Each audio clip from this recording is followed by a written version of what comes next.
Now, if you imagine that cutter is the same in principle as your hedge cutter. If you've got a hedge cutter at home, not the old garden shears, if you've got the electrical cutter or the motor one, you know you have a fixed section and you have a moving section. The moving section goes backwards and forwards across the top. The same applies to this cutter. Those points on the front, and on the top of those points is a groove. Now, our cutter blade sits within that groove, and it goes backwards and forwards through that cutter bed as it goes along. As it goes along, the points on that cutter bed actually go through the grass, and they guide the grass back onto the knife. At the end of the cutter bed is a swath ball, and that ball actually keeps our swath, our cut grass, so that it's not sprayed all over the place. Yeah, I did. I'll get there in a minute. Really quickly. And then we'll talk about the other implements which are in here. So, what have we got down here? We've got the mini horse-driven thrasher. Now, you may not be able to see it all the way around, but in this corner, do walk around here later on. There's a little piece of a kit right in the corner, and it's a horse-driven thrasher. It's made by a company called Whale, and it's around about 1900, built about 1900. It is powered by horse gear, and it has a reversible ratchet safety gear system, and it's around about 1890 or thereabouts. Our horse is called Samantha, and name is in charge. Samantha works the horse gearing the other end. Now this has got a bit of a reverse action on, and so we're having to forward, and it hits the legs and she doesn't feel too happy. Now the horse gearing is running a rod across 200 little thrasher. The horse gearing, I'll explain. If you can imagine something like a soup bowl or a porridge plate turned upside down, on the ridge are a row of teeth all the way around it.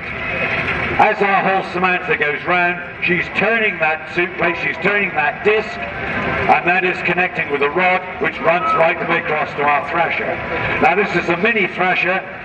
We've got one jump, the stalks of the corn, if you like, in one direction, and the grain is falling in the other direction. And I suspect if you're there, you can see it. That is a very primitive one, and it's around about, well, it's around about 107 or 108 years now. So that basically is that, and in a little while we shall see Samantha, because she will going down to the other end of the ring and will be working another implement. Right, let's have a quick talk about the implements which are in the ring, because they're in our field, I should say, because they're coming in thick and fast. So let's just imagine now, ladies and gentlemen, that we have actually cut our grass, the field is completed, and it's been lying there for a couple of days in the sun. It's going down our swath of cut grass, and it's actually ground. When it's on its travelling mode, you can disengage the arms so that they don't go around, and you can follow the machines that we got in here. Right, so we've fluffed it up. Some farmers like that method of preparing the grass, some didn't.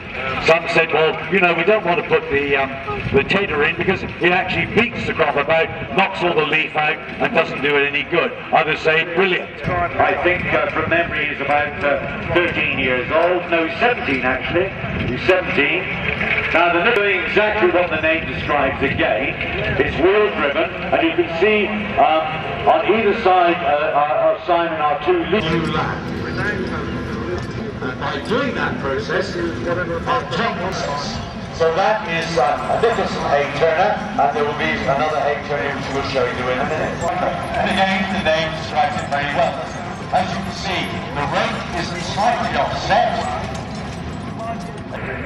Now if I play our rick, and it's a very basic piece of kit, and we've got a long trough, if you like, a long wide trough, each side of the trough, that chain, keeping the chains apart, are some battens. And as we put our crop onto the bottom of the trough, those battens are revolving round, and they lift the crop up, and they deposit it onto our hay rick. The trough can be raised or lowered by those long arms with the hawsers on, and we've got a wheel on the side, and you can turn it and you can wind it up as our rick gets higher. Now this elevator is actually powered by a little engine, a little standby engine. The engine is made by R.A. Lister & Co. It's a 2 horsepower Model D engine. Nice little engine, and it's got sort of, well, I think it's got quite a soothing sound. It's a nice regular sort of tuk tuk tuk tuk tuk tuk tuk sound, and it is doing the job at a nice even pace. And like all of our horse machinery and so on, pace is the important thing. A nice steady pace. The rick, we pull the rope and it releases that grab. An evil looking piece of kit, great big sort of crab-like claw, but extremely efficient. We let our horse go backwards, the weight of the grab. This trough has a timber bed. The other one's trough had a galvanised iron bed, but the principle's exactly the same. The horse gearing this time, single horse gearing made by Ian H. Roberts from Geese Hanger. Our horse is Samantha again, very versatile horse. She'll work horse gearing either end of the ring. She's an old favourite of this, and she's been, I think this is her 4th or 5th year she's demonstrated this for her, so she's an old hander, and as you can see she's going around very, very gently, and that inverted soup plate, underneath we've got those rigid teeth. As Sandy goes round, she's turning our soup plate, the teeth are turning a cogging mechanism which works a rod running from the soup plate up to the elevator. She's enjoying every minute of it. She'll go on for days and days doing it, and lead us back at the yard. Now we're moving our crop, aren't we? We're moving it now. It's all ready. It's all been rowed up, and we're going to move it into our rick yard. So we've got 2 methods of that. With our horses, our cart and our loader. And if we start at the front, let me tell you a little bit about the horses. We've got John Goodwin's 2 horses. One is called Fitzpaine Max. Max is the leader. We have Sport. I have to make a confession, if they switched them round, I wouldn't know. I can only tell if they're smiling at me, then I know that I've gone the wrong way around. But of course it is Max leader Sport in the hamster wagons, and they do vary from county to county and region to region. Sometimes we would call them a boat wagon, and our boat wagons, they are slightly more dished in the middle, and they have a ridge board around the outside. This wagon is slightly dished, has a head and tail ladder. The rear one, as you can see, is a little bit shorter than the front one. The reason being, of course, it has to concentrating still on the wagon. You'll see the configuration that our horses are in. They're in tandem as against the pair, which I'll tell you about in a minute. This wagon has no braking mechanism, no visible braking mechanism, other than our horses, and there are 2 accessories on that wagon. You'll notice, I hope as it goes round, hanging underneath the bed of the wagon between the front wheel and the back wheel is what I call, or what we call, or what is called a drug shoe. You'll see it as we come round, and this is well, for the want of a better description, like a little bit of RSJ, and it is 18 inches, a couple of foot long, hanging on that chain. If our wagon is going down a steep slope, down a steep hill, and there's a danger of the load pushing the horse and becoming unsafe, we stop the wagon at the top, chain it underneath the back wheel, and it drugs or drags that back wheel. It stops it from turning, and that acts as a brake. There is also a little roller brake at the back, hanging down there. It's like a little sort of sausage of wood, and that has the same principle. So that is the braking mechanism. Now, our horse in our shafts, that also can act as a brake, in as much that if it is being pushed, you'll see around the bum of the horse, and it's the same on the pair which are coming up on the other side of the ring, around the bum of the horse in the shafts is a big broad strap. That's called the bridging strap. The horse is able to act as a brake, and it naturally sits back into that strap. It pushes its bum back into that strap, and the strap is attached to the shafts by a chain, and that acts as a brake. You'll also notice that in moving the vehicle or moving the cart forward, the horses are pushing into the collar. They're not pulling, they're pushing. Now let's pay attention, if we may, to the hay turner. Hay loader, I should say. This is a Bamford hay loader. It was made in May 1949. It is chain driven by both wheels, powering the cranks that operate the rake arms. So you will see there's two large wheels. Each one has a chain which goes back to the body of the loader, and on the end of the cranked arm, if you look, you've got that long metal rod which is cranked. There's a cog. There's a cogged wheel. The chain goes round that cogged wheel, attached to the cranked arm at the base and at the top of the rake arms, so that as those wheels are turning, they are moving those rake arms up and down. Now that action, as you can see as it goes along, ladies and gentlemen, is actually lifting the crop, taking it up the bed and depositing onto the wagon. The rake arms, as you can see by looking at the top in particular, you're often lifting it right at the bottom at ground level. In a moment when it leaves the crop and turns over the grass, you can probably see there are two spring-tied teeth, and they are curved, and those curved teeth are actually sliding across the top and feed up the bed. So that is our horses, our wagon, and our Bamford hay loader. Now where's our other wagon? I tell you, the eyesight's going in spite of the glasses. Here we are, we've got the other wagon now, and we'll have a talk about the sweep in a moment. This wagon is our good friend Clive Kennett. Clive is coming with his wagon and his pair of Clydesdale horses. We've got Shires there, Clydesdale there, and two Clydesdales. These are in a pair. This wagon is in fact a flatbed wagon. There's no dishing in this one as there is in the other one. Notice that there's quite a high front for the reasons of a heavy load going down a hill or something.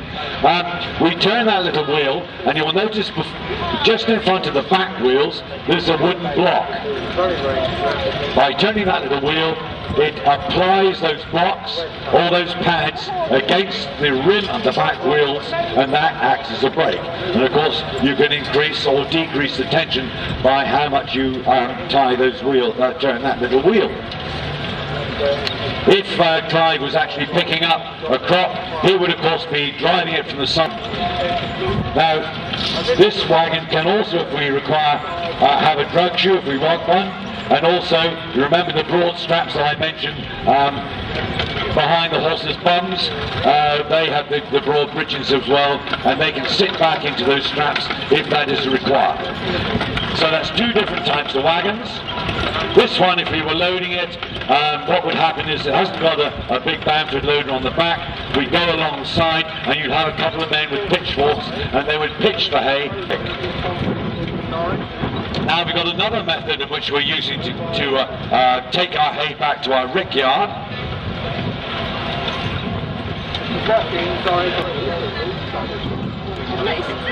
There we are, he did it very well. Now our hay sweep, as you can see now, it's empty. You know, it did create its own special communities, didn't it? Its own villages, own little communities, and I'm sure that it's much the poorer for not having those more intimate communities. And there's little more that I can actually guide you through because there are no more processes. But there's just something that I'd like to leave you with. If I open up my notes here. Back just around about last Christmas time, a very good farmer friend of mine returned from Australia, and he'd been out to his son's ranch out there. He's got a son who's been out there a good many years and farms 8,000 or 9,000 acres. That's nearly a small holding in Australia. But he came back and he said to me, David, he said, I've got a couple of heavy horse books here. He said, you might like to just browse through them. And I did. And they're extremely interesting about heavy horses in Australia and how they look after them and so on. But in one of those books was a poem which I thought was an extremely nice poem and very, very apt. A border collie is the only dog that will do her work. A border collie is the best friend you can ever have, the best workmate you can ever have. They will work every day of the year, every week of the year. They'll do their duty. They'll never let you down. Ask for nothing in reward on your dry bed, good food, and a gentle pat at the end of the hills, and gather the sheep in the marshes, and move the cattle, load lorries. Jess, a few years ago, was loading the lorry and the cattle came back out over, trampled it, broke up sheep again, with ducks. The ducks are Indian runners, run they will, fly they can't. If they could only fly, they would. I give Jess her left-hand command, that's the clockwise command, to go round the ducks. It's quite a hard working life after that. Once we got the whistle commands on the dogs, we dropped the verbal commands. Because our whistle will carry, we can send a dog a mile away, providing the wind is with us, and the dog can hear the command. Stand. Walk. On your feet. Walk. Jess. Walk. Stand. Stand. Stand. When I mentioned tone of voice, tone of voice earlier on, you watch Jess now and use the same word, but different tone of voice, and she'll act totally different. Stand. Stand. Jess. Walk. Jess. Walk. Jess. Hard tone of voice, the dog knows the difference between right and wrong. Jess. Jess.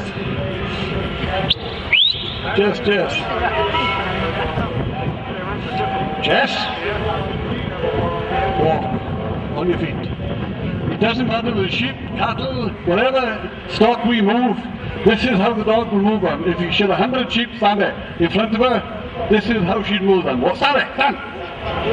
Come by. Stand. It's a tribute to the Border Collie. Last week we've been loading cattle, cows and calves, which is as big and as heavy as you can see, then sheep around the farm, and now we can bring them to a demonstration where we can use the dogs, and they're so kind with the ducks. I'll get another dog out now, we'll work both dogs, 2 different whistles, stand there. So you can see the Indian runners, they can run pretty quick. Stand there, Jeff. This is Rob, that's Rob's left hand whistle. All the way around, clockwise. Stand. That's his right hand whistle. This is a walk on whistle. Get up, Rob. On your feet.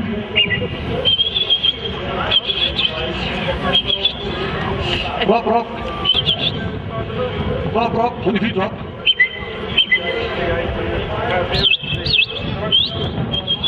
Yes. Yes. Keep.